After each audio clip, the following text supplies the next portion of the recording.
الفاظ جو بھی ہو، جیسے بھی ہو، لوگ مطلب ہمیشہ اپنی مرضی کا نکالتے ہیں۔ لوگوں کو وقت دیں، موقع دیں، عزت دیں، لیکن کسی سے توجہ کی بھی مت مانگیں۔ جب آپ وصیت نامہ لکھنے بیٹھو گے تو آپ کو پتہ چلے گا کہ وہ واحد شخص جس کا آپ کے مال میں کوئی حصہ نہیں، وہ آپ خود ہیں۔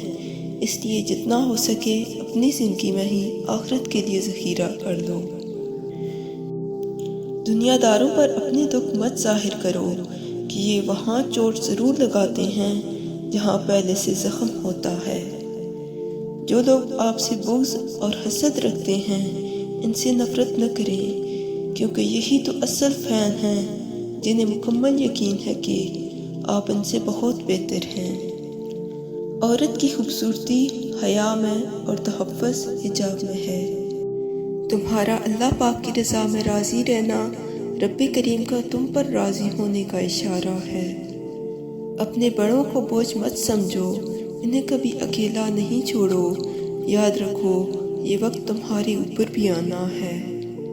ایک بڑی تعداد ایسے لوگوں کی بھی موجود ہے جن کو سب سمجھ آتا ہے، بس کسی کے احساس کی سمجھ نہیں آتی۔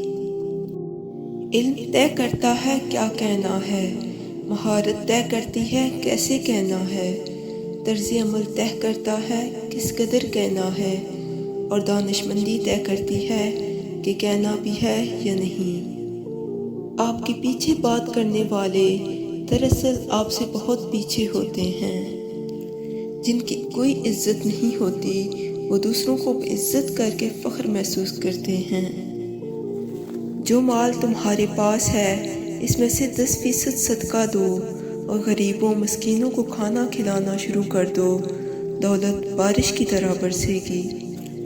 آپ کی قسمت کا لکھا آپ سے کوئی نہیں چھین سکتا، کیونکہ رب نے لوگوں کو آپ کے مقدر تک رسائی نہیں دی۔ بہت سے لوگ آپ کے لیے کچھ نہیں کر سکتے، لیکن ان سے باتیں صرف اس لیے اچھی لگتی ہیں کیونکہ ان کی مثبت باتوں سے سہارا ملتا ہے۔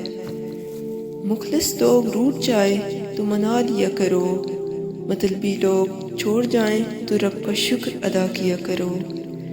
جب ضرورت بدلتی ہے تو لوگوں کا لہجہ بھی بدل جاتا ہے۔